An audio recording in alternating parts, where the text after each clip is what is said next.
I'm Gabe Lullo, and welcome to the Do Hard Things podcast. We're talking to go-to-market leaders and entrepreneurs who have conquered the challenges, the hustle, and the grind.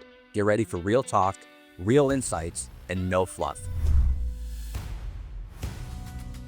But the hardest thing in the world right now is not actually closing deals, it's actually getting somebody's attention. If you don't have that hook in that first 5 to 10 seconds, guess what? They're going to scroll to the next one. You need to go in and you need to make it sound like yourself. That's the biggest piece of the puzzle. And I promise you, we can all tell. The people that are trolls and the people that are haters never done the thing that you're doing. I love doing this podcast because I get a front row seat to some of the greatest minds in sales.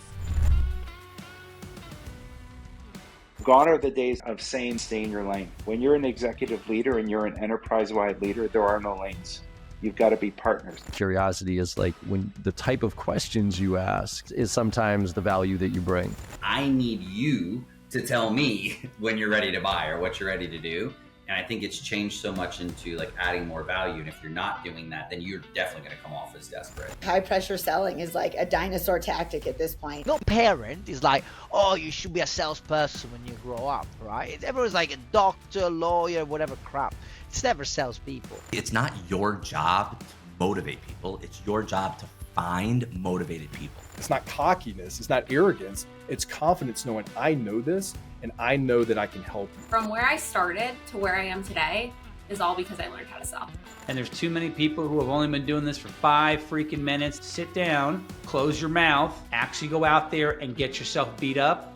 Then come back and tell me if something is dead or not. That is exactly why I started this podcast, because right there, that's the epitome of doing hard things.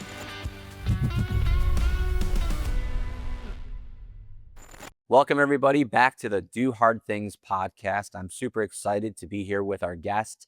My name is Gabe Lullo. I'm your host, and we have Thibaut. Thibaut is awesome. He is a sales strategist and a coach. He is actually in Mexico, so we are our first guest from Mexico. Thank you so much for being with us today, buddy. I know you're a dedicated sales professional. You help sales reps and professionals build their income and diversify their income. You really transform your career, and if you empowered others through LinkedIn tips and tactical newsletters that you have, comprehensive online courses. And I had seen that you really are focusing, on sustainable success through a work-life balance. And we're going to talk about that a lot because I think right now there's a lot of unbalance in the sales profession when it comes to work life. But I know how passionate you are about the community and connection, and Thibaut also aims to help others thrive in success, which is exactly why we asked you to be on the podcast. How you doing today, man? I'm doing great. Thank you so much for the intro and for everyone. So I live in Mexico, but I'm not Mexican. So I'm French and Swiss. So sorry for that. Yes, absolutely. So take me through your journey. How did you, in sales, I always say, no one goes to college for sales, right? You got to get a medical degree to be a doctor. You got to get a law degree to be a lawyer, but there is no sales degree that we go to school for. So what's your origin story? How did you end up getting into this profession? So basically, unlike many people, my first job, or my second job, you could say, was in sales. So my first job was I was a caddy at a golf course. So I was 12 years old and helping people, handing them their golf clubs. But at 15 years old, I wanted to do my private pilot license. And so I asked my parents if they could pay for that. And they say, no way. I asked my grandfather if he could pay for that. He said, no way. But he said, what you could do is if you really want to do that, you go to the local airfield and you see if you can, find a way to make money, clean airplanes or whatever. So I went there. I started prospecting, and I found a bunch of aircraft owners who were interested in paying me to actually go and clean the airplanes. So that's what I did. I was selling everything. And so that was my kind of first initial business. And so I've been in sales since I'm 15 years old. And then, I did studies to go and do have a real job, you could say. And so I did like a business school in Canada, in Montreal. And I did my pilot license with the money I made. So that worked really well. And then I was like, okay, I want to do something in business. And for me, I was like, hey, I want to manage a company and whatever. And then as time went, I realized that, okay, managing a company, running business is all basically running sales. So if you can sell stuff and you get money in your bank account, there's tons of problems you can solve that you can't when you don't have money. So I've been, for a while in sales, but tech sales since 2015. And now it's been 6 years that I'm helping salespeople basically close more deals. And lately, I've been focusing a lot on showing them how to have a bit more work-life balance, because I think that's really important. Love it. Awesome. This is great, man. This is a great origin story. I love this. So what drives your passion? Like why are you so passionate about helping others achieve success? Because in sales, usually it's a me type of role, right? Like, how do I actually become successful? How do I make more money? How do I become the best in the company? But you have taken it to where you're serving others, you're helping others, you're empowering others. So what gets you passionate about doing that? So I mean, the thing is I'm not different from other people, where especially salespeople, where I was a manager before, and I realized that wasn't for me, and I wouldn't be able to become an executive or whatever, because I'm like, I like to be at the center of the show, or I like to be the first character. And so what I found is, by sharing my tips and showing what I'm doing, I'm able to build an audience, and so I'm still able to kind of like meet this thing where I want to be the main character, but also help a lot of people. And now I'm a father. I have a little kid, and so then you realize a bunch of things that you're not so important in the end, and it's better to kind of transmit things. So I love doing that with my kid. But what I found is that helping salespeople is a huge inspiration source for me. And I create a lot of content and everything, and that I found that helping them thrive and success is really something that's really important to me, because first, they're really happy about it. They pay me well for that. They get like good money in their bank account, and they're successful. And then, I'm able to take all these stories and talk about the struggles. And so for me, that's really this kind of mix where helping others, basically it also helps me. Got it. Thank you, man. I appreciate it. So walk me through this. You're saying that you're helping other people diversify their income. Yeah. And in the sales world, how are you doing that? Because it's really hard, right, to just focus on one role or one income to drive that on a performance-based model. How are you able to diversify your income, and what's your recommendations there? So it's something that's I'm fighting really hard to show people how they can get a bit more control in their life. The thing is, job stability, I think, is a huge illusion. So especially if you live in Germany or in France, you can have job stability because by law they can't really fire you. So it's really tough to get rid of you. But I've got so many friends who got like laid off. They were living in Germany, in France, where it's typically illegal to lay people off, but they kind of companies struck a deal with them. So the thing is, if someone or a company doesn't want to work with you, they won't work with you. They'll find a way to get rid of you, especially in sales when you're just as good as your last quarter. So what I found is that when you come to this realization that you won't be able to have a sales career in the same company for the next 40 years of your career, it's better to kind of think of how you can use these skills to build a revenue for you, and to be able to, instead of working long term with the stability of a job that is for me an illusion, you can work on really getting something where you're going to have multiple contracts. So let's say you work part-time for a company, you can work as an account executive, or like do these things part-time for a company, and then you're going to be able to generate more money doing this by working a bit less. It's just a lot more, it's perceived as a lot more risky, but often in the end, when you get started with your first kind of side gig, and then you do another one and another one and another one, you realize that you can actually make more money than you used to. And so I've got a lot of customers, they were really afraid. They got started, and then they were like, hey, I landed this thing where I'm paid like 30% more and I work like half the time. And so obviously it's like just a 6 months contract, but then they realize they can find another one and another one. And then, there's no going back to working for just one person. Absolutely. Love it. All right. So take me through this. Walk me through your LinkedIn profile, because you're doing a lot of content. You have a big following. You're an influencer, right? I know I was told that I'm an influencer a couple weeks ago. I'm like, really? I didn't realize that. So where was that moment in time for you to say, you know what, I'm going to take LinkedIn seriously? And what have you been doing to drive that success on your social profile? So I remember I started on LinkedIn in 2019 in December. I was doing an event, like a live event. And you remember December 2019 was basically one of the last months we had before lockdowns and all these things. And so, there was pictures, and I said, hey, I'm going to do a post where I'm going to post a picture and talk about my experience. And then people loved it. It's a good reaction. So I was like, okay, I'm gonna start getting serious. And so I kind of started doing content regularly, and really just experimenting and focusing on prospecting and showing what I was finding as a result. And that got me a really good initial traction. But it's been like, what, 5 years now almost. Yeah. So like, I'm very happy of how things went, because I got around 41,000 followers, which is a good number. But you see a lot of people, they go from 0 to 100,000 in 3 months. And so for me, I used to be like, oh, I need to do the same. But now I realize that building a really solid audience that's strongly engaged is so much more important, because you can monetize this audience. So for me, it's really about producing content. And I have times, or you could say seasons, in my LinkedIn journey that were really not that great, where I didn't really know what to talk about. I was just like, now it's the thing, I just post every single weekday, no matter what. But there's stuff where it didn't work super well, stuff where it worked really well. And that was really just the journey of building something valuable for the audience, and finding ways to help them, and basically get paid helping them.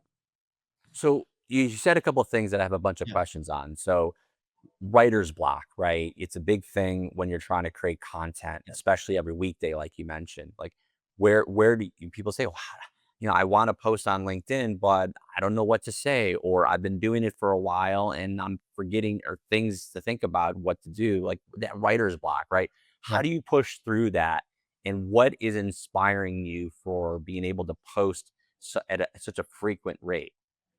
So the first thing is so you have this kind of feedback loop of the engagement you get from posts. So that's one good way to get inspired, is say, hey, if things work well, it's really easy to keep posting.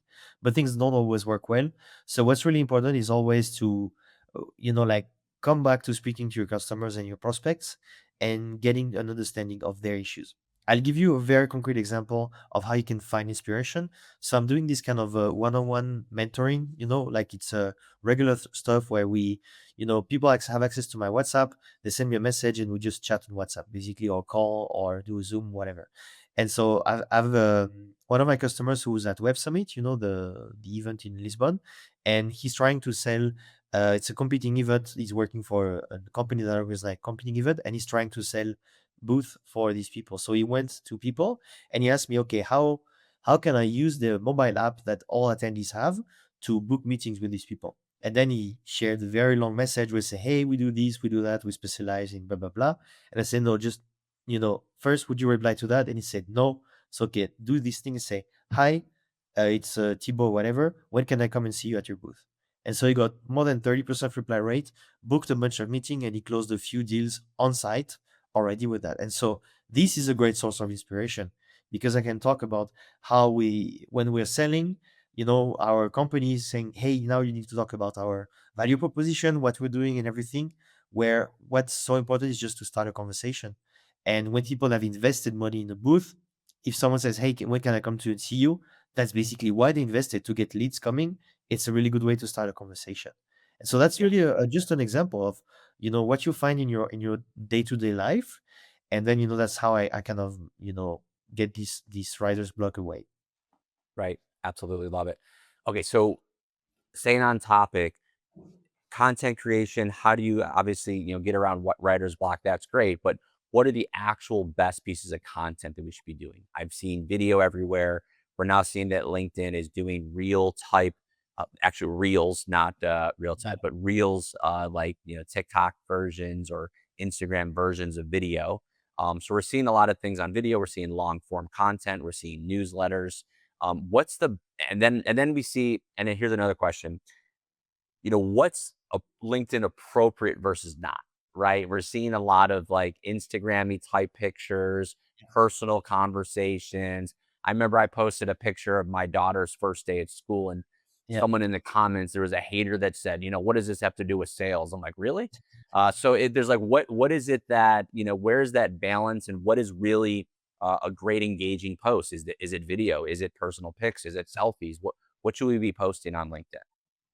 So, I mean, it's a tough question to answer, because it all changes all the time. Right. So, for example, LinkedIn did a really strong push on video, like vertical videos. So that's always a really good thing to invest in. However, the issue there is that Personally, I'm working on doing this. It's very tough to do videos, right? If you're just by yourself, so you have to work with other kind of, either freelancers or people who help you do stuff right. Because if you do videos and they're just super crappy, you're not gonna go anywhere.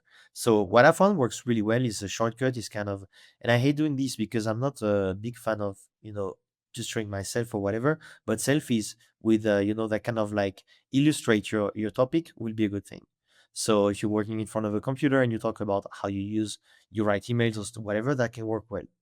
And often, it's just about how can you get some engagement, some eyeballs on your content. And so often the picture of you will capture people who know you and say, hey, I'm interested, I know this guy. So they'll go, they'll engage, and then it's gonna get this effect where other people will discover you and they will read your content, and this is what's gonna be really valuable. But that's what I found works well.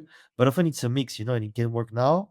And when this podcast will be released, it's gonna maybe not working. So what I found works really was so important on LinkedIn, or more than anything, it's a constant, is being able to write something, to have good copywriting skills.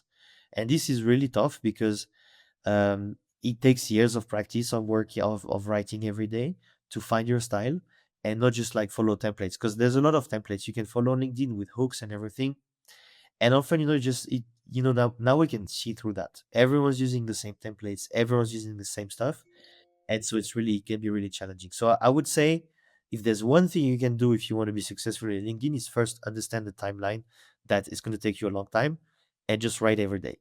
And that's really where, like people post like a lot of gifs and everything, and it works like crazy.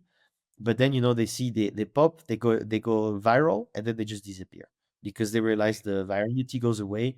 And then, like posting gifs and whatever just doesn't bring you much results. Yeah, exactly. And it's all about engagement, right? It's about making Yeah. sure that you're connecting with the people in your ICP too, so we can monetize it. And let's talk about that. How do we take LinkedIn, which is all online networking, but then how do we take that networking into what we know as networking, real relationship building, right? What's your philosophy of establishing and maintaining like strong relationships in the sales industry? Especially, taking it from offline into a monetization of that relationship. Yeah. So I mean, what works really well is that you're gonna do content, and then this content can generate inbound leads if you have good conversion tools. So, for example, you're gonna do, because LinkedIn is a distribution channel, so people discover you there, and then they just follow you if they want. But often it's just very, very fickle. So they go, they see you, and then they forget about you. So then they keep seeing you, and that's really good. And then you want to go and capture a lot more of their attention through lead magnets, for example, where they're going to end up into your mailing list, where you can send emails on a weekly basis, daily, whatever you want. And that's where you're going to be able to develop a bit more of your expertise. So talking about this, taking this example of the really short thing to kind of book meetings at a booth, so I can do a bunch of posts about that. That's going to lead to a long form blog post I'm going to talk about, where I talk in details about the strategy, share templates and everything. But yes, I can say, by the way, if you want, I got 30 plus templates you can download to kind of like do some cold outreach. People will download that, and then they're going to receive emails every week. And at the end of this, you can say, okay, so if you have issues with writing good messages, like I have an online course for that, or I have a coaching session for that. And that's where you're going to convert this. And so often it just all stays online, and that's kind of like the inbound flow.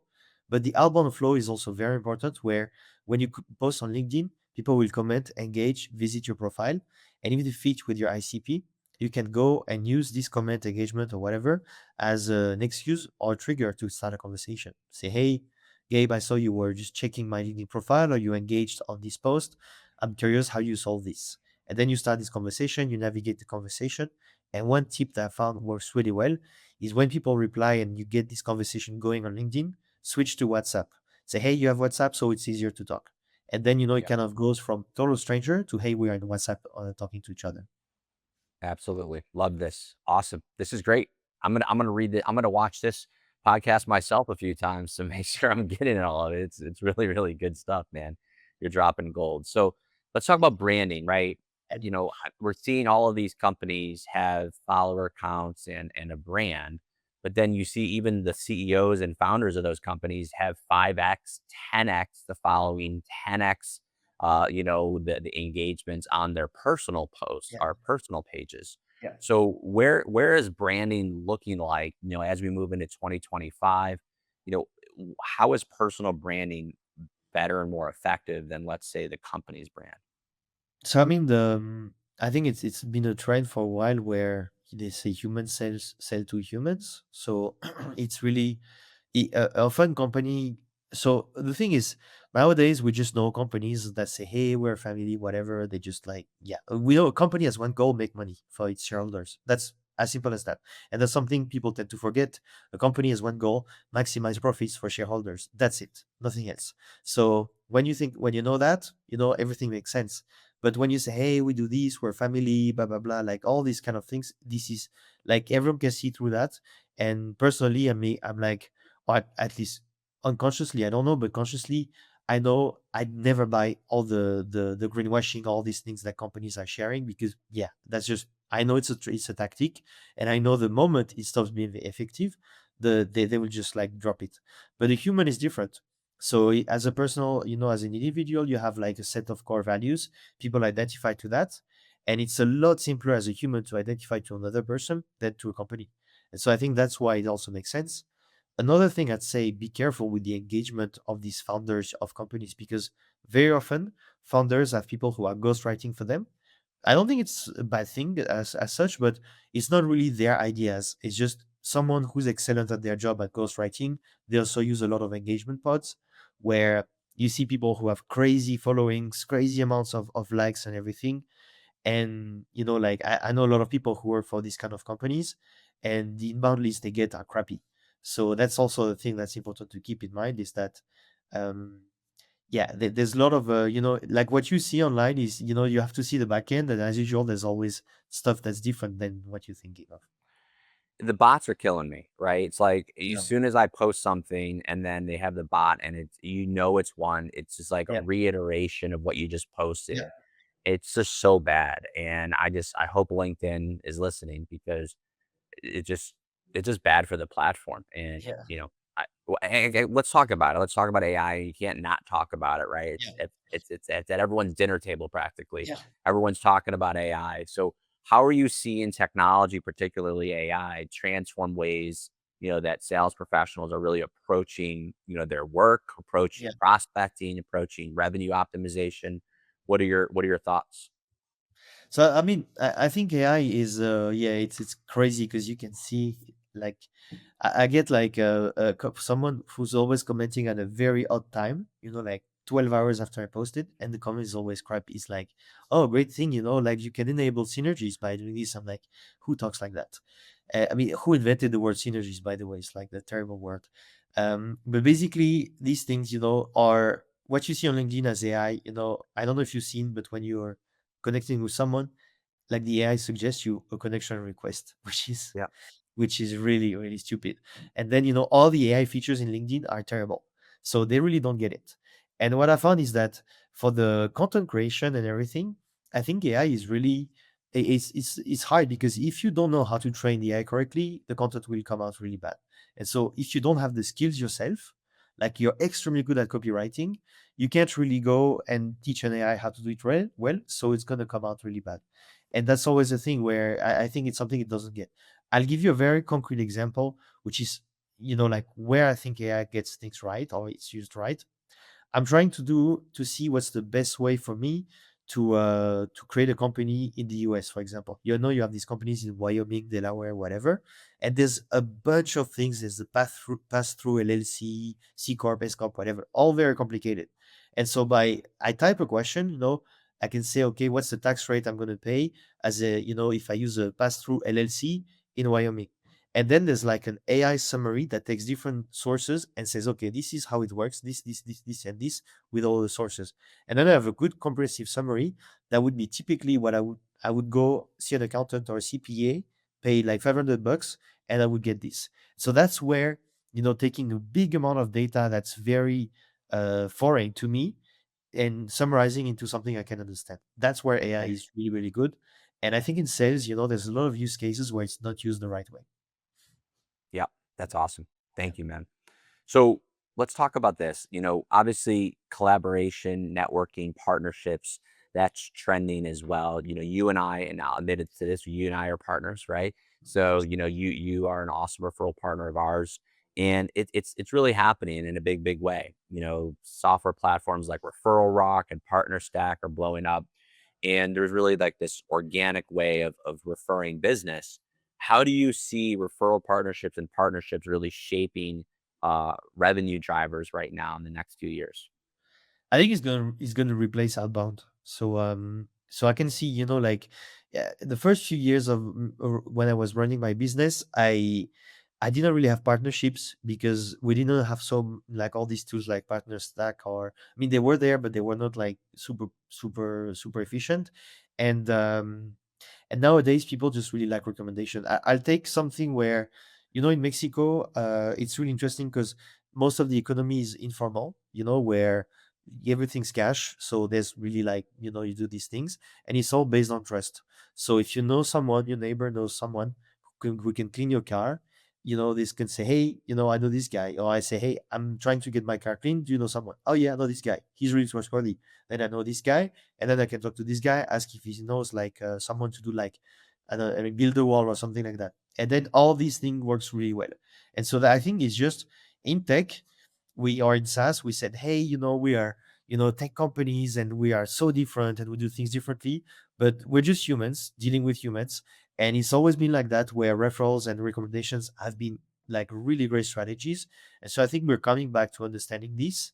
And again, in tech, it's now that we understand that if you're not solving a problem, a concrete problem for people, for a lot of people, you're not going to have a good business. And so that's always this thing where I think it's the future. And what you're doing at Alehoop is just a really important thing where, like you need to be able to book meetings. You need to be able to get conversations going. And if you have people who are really good at doing this, then it's amazing. Love it. Love it. Well, thank you so much for spending some time with us. How do people get a hold of you? And more importantly, who are those people, right? What's your ICP? Who are the people that you want to talk to that you think you can help the most? And how do they get a hold of you? So I mean, anyone who's basically working in the like remote sales. So people who are working remotely have a set of different kind of struggles. Either if you want to leave your job and become more of a portfolio professional, or if you want to really keep your job and be really good at it and kind of develop in that, these type of people can reach out to me. They can be individual contributors or managers, or stuff like that. And the best way is just to follow me on LinkedIn. So send me a message on LinkedIn, send a connection request, and then I'll tell me that you come from Gabe, and I'll share a bunch of resources to help you. Awesome. Well, thank you so much, Thibaut. We appreciate you. We're looking forward to collaborating, and I'm excited for all the audience members to hear this podcast. Thank you so much, and we'll see you soon. Thanks for having me, Gabe. That was really fun.